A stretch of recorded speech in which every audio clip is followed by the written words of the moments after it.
বন্ধুরা, কেমন আছো তোমরা সবাই? আশা করছি তোমরা খুব ভালো আছো আর আমি তো খুব ভালোই আছি। সুজয় হৈমন্তী চ্যানেলে তোমাদেরকে স্বাগত জানিয়ে শুরু করছি আজকে একটা নতুন ব্লগ। তো তোমরা দেখতে থাকো, আশা করছি তোমাদের খুব ভালো লাগবে। তো এখন টাইম হলো 1:45 বেজে গেছে আর দুপুরবেলা আমরা লাঞ্চ করতে বসেছি। তো এখন থেকেই আজকে ভিডিওটা শুরু করেছি, তোমরা দেখতে থাকো, আশা করছি তোমাদের ভালো লাগবে। তো আজকে কি কি লাঞ্চ মেনুতে আছে তোমরা তো দেখতেই পেয়েছো। তো চলো আরেকবার বলে দিই। এখানে আছে হচ্ছে টক ডাল, একটা কাঁচা আম ছিল ফ্রিজে, সেটা দিয়েই টক ডালটা করেছি।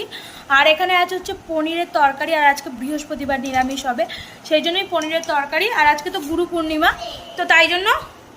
আর এখানে আছে হচ্ছে কলমি শাক ভাজা, আর আমাদের গাছে 3টে বেগুন হয়েছিল, সেই বেগুন ভাজা। আর আজকে আমার আছে লাঞ্চে রুটি, কেননা প্রতিদিন তো ডালিয়া ভালো লাগছে না, ওই জন্য আজকে আর ডালিয়া করলাম না। তো রুটি ছিল, মা বললো রুটি খেয়ে নাও। তো এখানে 2টো রুটি আছে, আর এগুলো শাক ভাজা বেগুন ভাজা এগুলো আছে। তো এটাই আজকে আমাদের লাঞ্চ মেনু। তো চলো আমরা খাওয়া দাওয়াটা করে নিই। তো ফাইনালি এখন টাইম হচ্ছে সন্ধ্যাবেলা, আর আমি এখানে বসে গেছি লুচি করার জন্য। এই দেখো সব কিছু রেডি করে নিয়েছি। আর ময়দাটা হচ্ছে দাদাভাই মেখে দিয়েছে, কারণ আমার কোমরে খুব ব্যথা, মাখতে পারছি না বসে, তাই জন্যই।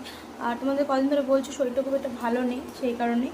তো আজকে যেহেতু গুরু পূর্ণিমা, সেই জন্যই কিন্তু লুচিটা করা হচ্ছে, তার কারণ সন্ধ্যাবেলা নাকি ভাত খেতে নেই, তো সেই কারণেই লুচি করব আর হচ্ছে আলুর দম করব। তো সবটাই তোমাদেরকে শেয়ার করব। তো চলো, এখন সন্ধ্যা হয়ে গেছে, 6টা 6:30 বেজে গেছে। তো এখন আমি লুচিগুলো আগে বেলে নিই, তারপর তোমাদের দেখাবো। এখানে আমার সব লুচিগুলো বেলা কিন্তু কমপ্লিট। এই দেখো, এই চালের ওপর রেখেছি, আর এই থালার ওপর রেখেছি, এই থালার ওপর রেখেছি, আর মা ওখানে ভাজছে, ওই দেখো। তো অনেকগুলোই লুচি হয়েছে, এখানে ভাজাভাজি হচ্ছে। আর সোহম ওদিকে বলছে ওর খিদে পেয়েছে, পাপ্পু ওদিকে ঘুমাচ্ছে, ওই দেখো ওর একটাই জায়গা আমাদের দরজার সামনে। তো চলো, কোমরটা কিন্তু খুবই ব্যথা করছে এতগুলো লুচি বেলে। দেখো এই কটা আছে, মা ওদিকে লুচিগুলোই দেখো ভেজেছে, ফুলকো ফুলকো লুচি দেখো এখানে ভাজা হচ্ছে। আর সৌমে কিন্তু খিদে পেয়েছে, বলছে মা লুচি দাও, চলো ওকেও দিয়ে দিই। আর এগুলো হয়ে যাক, তারপর কি তরকারি করছে সেটাও তোমাদের দেখাবো। কত বড় বড় লুচি দেখো। ফাইনালি এখন টাইম হচ্ছে 8:10 বাকি, আর আমাদের লুচি হয়ে গেছে, আর তরকারিটা এখনো হয়নি। আমি সোমকে এখানে করাচ্ছি হচ্ছে হোমওয়ার্ক। তো কালকেও স্কুল আছে, আর ওয়েদারটা ক্লিয়ার হয়ে গেছে, তো এখানে স্কুলের হোমওয়ার্কগুলোই করছে সোহম। এখানে দেখতেই পাচ্ছ, ম্যাথ করছে সোহম, এখন অঙ্ক। তো এই হোমওয়ার্কগুলো করে নিচ্ছে সোহম, আর আমি ওকে পড়িয়ে, এখনও বাকি আছে ইংরাজিটা, আর তো আর বাকি নেই। তো এই কটাই। তো চলো ওকে আমি পড়িয়ে নিই, তারপর আমি যাব হচ্ছে তরকারি করতে, তখন দেখাবো কি তরকারি করছি। লেখো। হ্যালো বন্ধুরা, গুড মর্নিং। তো সকাল সকাল ভিডিওটা আবার কন্টিনিউ করছি।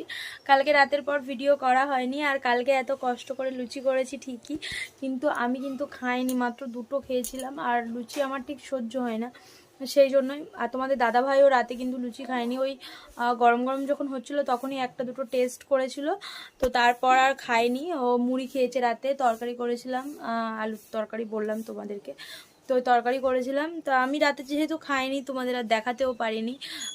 তারপর ঘুমিয়ে তো পড়েছিলাম, আর আজ সকালে ভিডিও করছি। আর আজ সকালে সোমকে স্কুলে দিয়ে এসেছি, দিয়ে এসে এখন আমি ঘরে ড্রেস চেঞ্জ করে নিয়েছি। আর আমার একটা দায়িত্ব কিন্তু কম হয়ে গেছে, সেটা হচ্ছে সোহম নিজেই বায়না করেছে যে পাপাকে ডেলি বলবে যে আমাকে নিয়ে আসতে, যেহেতু আমার সাথে আসতে হলে ওকে স্কুল থেকে বাড়ি পর্যন্ত হেঁটে আসতে হয়, আর তোমাদের দাদাভাই গেলে সাইকেলে করে আসতে পারে, সেই সুবিধাটা পেয়ে গেছে, একদিন গেছিলো। তো সেই জন্য ওর ডিমান্ড হচ্ছে মা ওকে দিয়ে আসবে আর পাপা ওকে নিয়ে আসবে। তো সেই রুটিন ফলো হচ্ছে এখন, মানে কাল থেকে। আমার শরীর খারাপ যেহেতু ছিল, তোমাদের দাদাভাই ওকে আনতে গেছিলো, তো সেই হিসেবে কাল থেকে ও বলছে বাবা যেন আমাকে নিয়ে আসতে আসে।